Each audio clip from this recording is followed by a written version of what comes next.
When you think about the dumbest way to lose everything you own, what comes to mind? Crypto, right? Some guy put his whole paycheck onto a coin named after a dog and woke up with nothing. Well, back in the 1600s, the Dutch did the exact same thing. Except the dog coin was a flower. Tulip Mania, the greatest financial bubble in history.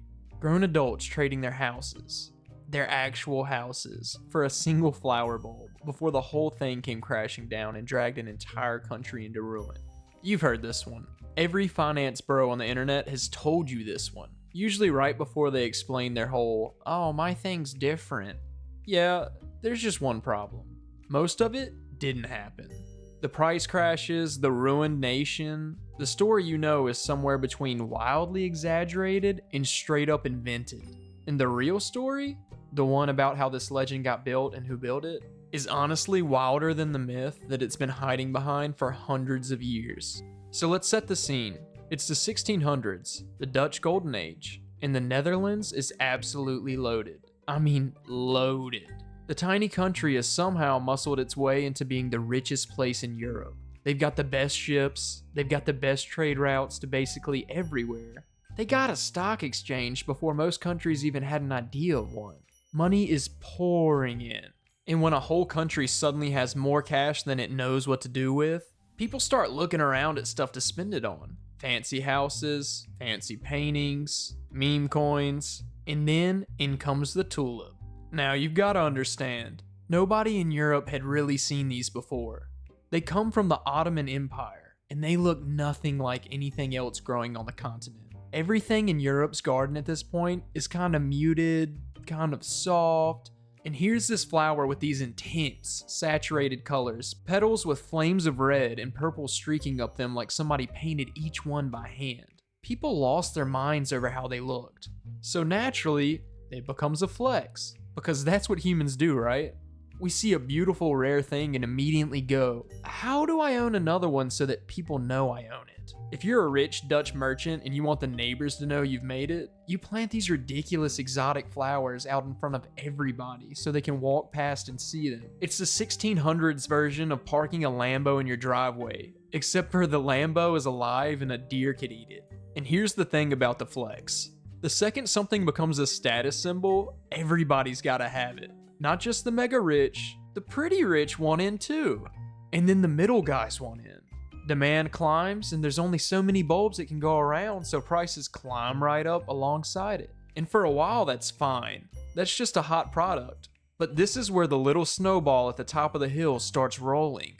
Because pretty soon, people aren't buying tulips because they like tulips. They're buying tulips because the price keeps going up.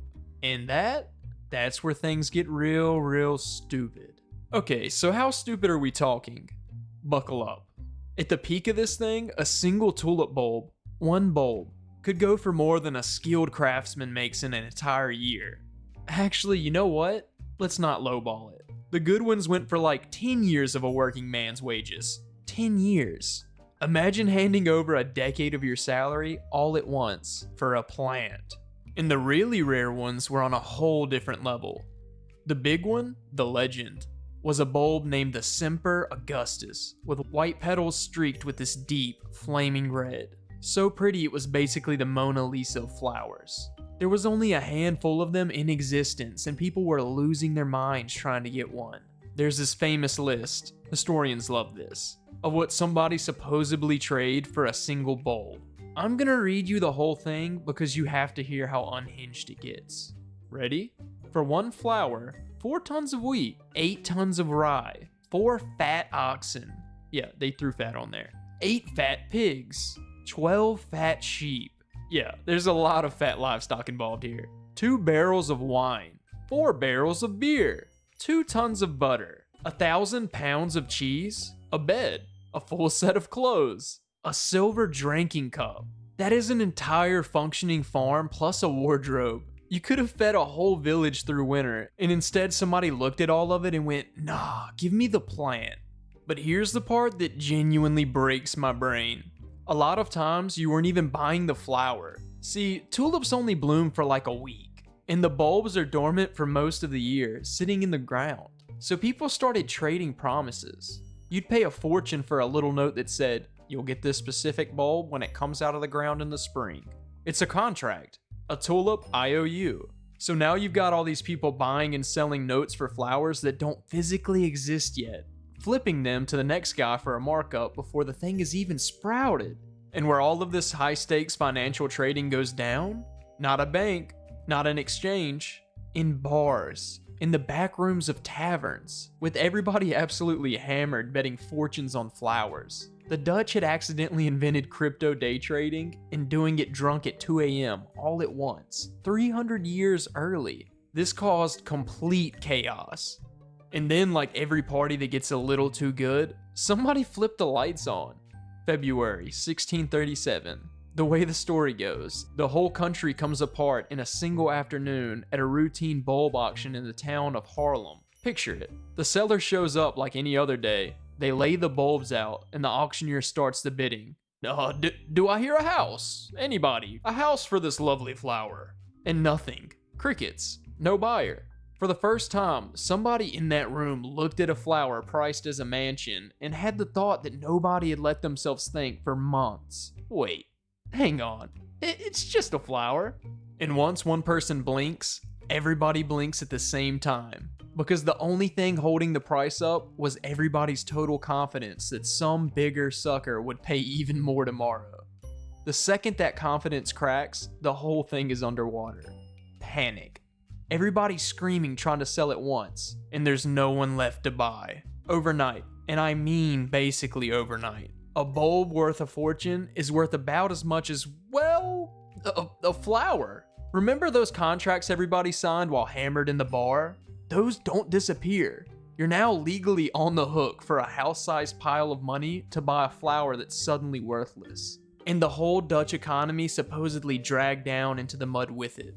It's the original bubble, the cautionary tale, every finance teacher's favorite bedtime story about what greed does to a society. Boom, then bust. Roll the credits. The end. Except, that's not really how it went.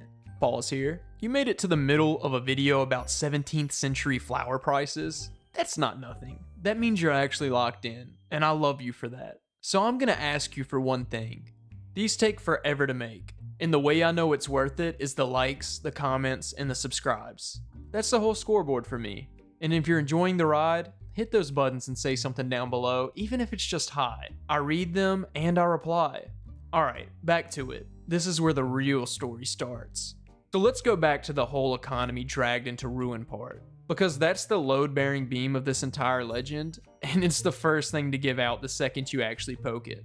When historians went and did the boring, unglamorous work, digging through the actual records and account books, tax rolls, and court cases from the time, they went looking for the crater, the wave of bankruptcies, the ruined merchants, the collapsed businesses, the economic aftershock that supposedly rocked the richest country in Europe. And here's what they found. Almost nothing.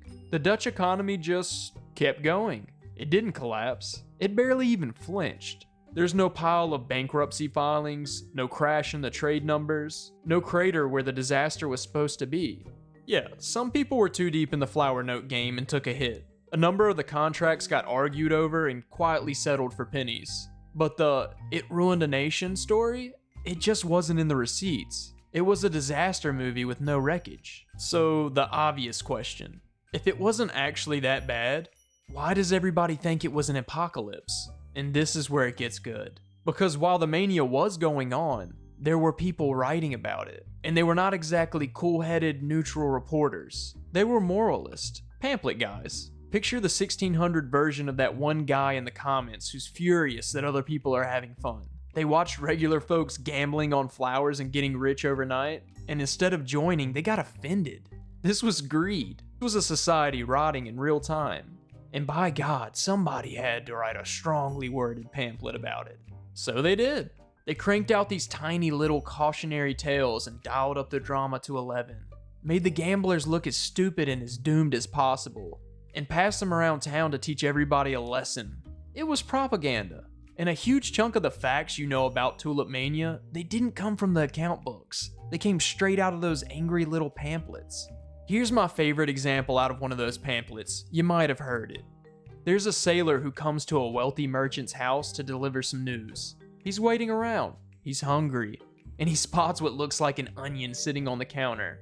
So he does what any hungry guy does with a stray onion.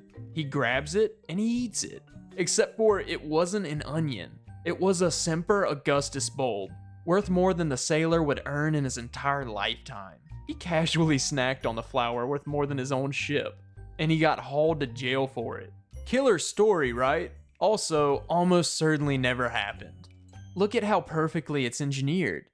You've got the clueless working class guy, and the priceless treasure treated like garbage. The greedy rich merchant all wrapped into one tidy little, look how insane these people were, package. That's not a thing that happened. That's a fable. Somebody wrote that to make a point, but it got repeated so many times in so many places that it was hardened into a fact everybody just accepts. And then comes the moment that takes all of this and blasts it into history books forever.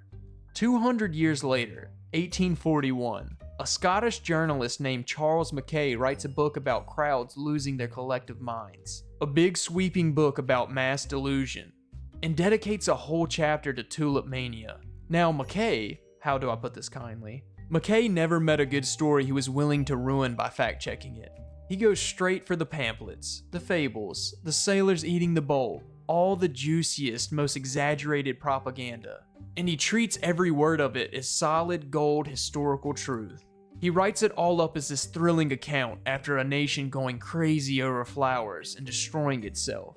The book is a smash hit. Everybody reads it. It becomes the reference. For over a century, if you learned about Tulip Mania, you learned about Mackay's version. So think about what that actually means. Every finance article that name drops the tulips, every documentary with the dramatic music, every single guy in the comment section going, "Ah, the classic bubble, just like the tulips." They are all, every single one of them, ultimately quoting a Scottish journalist from 1841 who was quoting angry moral propaganda from 200 years before that. It's a rumor that's been echoing so long, everybody forgot it was a rumor. So here's where we land. The greatest financial bubble in history wasn't the tulips. The tulips were fine. The real bubble was the story about the tulips, a legend that got pumped bigger and bigger every time somebody retold it, inflating it for 400 years straight. And unlike the flowers, that one still hasn't popped. So the Dutch never actually poisoned their economy with tulips. That part got made up. But you know who did get poisoned? For real. In one of the pettiest ambushes in military history? An entire Roman army. Here's the setup. There's a type of honey that grows wild along the Black Sea that will straight up scramble your brain if you eat it. It's called mad honey, and one ancient people found out if you leave it lying around, like a gift, let's just say an invading army will do the rest. The Romans found out the hard way. That's the next one, go watch it.